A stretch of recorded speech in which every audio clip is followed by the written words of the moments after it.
Question number 5. Somewhat of a word problem.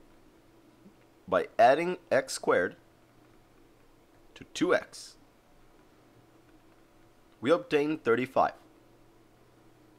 So essentially this is just equal to 35, because that's what we obtain when we add them.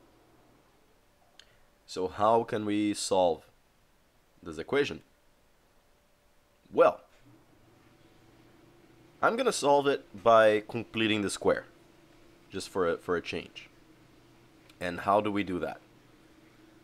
Well, I can take the middle number here, the number that is multiplying the x, divided by 2, and square it. 2 divided by 2 is 1. 1 squared is 1.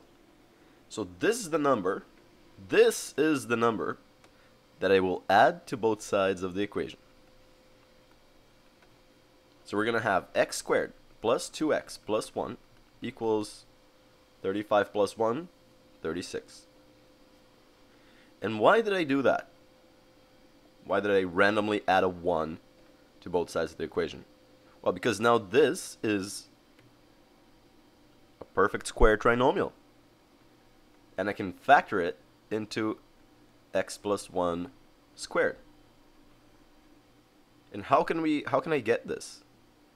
If you'd like, you can just take the 2 divided by 2, put it right there. And note, of course, if you're skeptical and you're thinking, what's going on here? You have x plus 1 squared now. Well, x plus 1 squared is just x plus 1 times x plus 1. You can FOIL it to confirm. X times x, x squared. X times 1, x. 1 times x, x. 1 times 1, 1. X plus x is 2x. So there we go. See how x squared plus 2x plus 1 is x plus 1 squared. And on the other side, we just have the 36.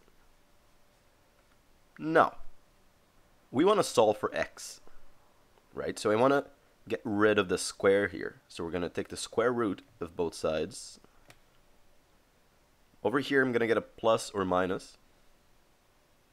And over on this side, the square root of the square, those will cancel out. Whoops. So now I have just x plus 1 is equal to plus or minus the square root of 36. And the square root of 36 is 6. I want to isolate x completely. So what shall I do? I will just add, I was going to say add, but I will subtract 1 from both sides of the equation. So x is equal to, now, negative 1, this just comes down, plus or minus 6. So we have two answers. The first one, negative 1 minus 6, which is negative 7. The second one, negative 1 plus 6, which is 5. So which of the following is a possible value of x? 5. That's it.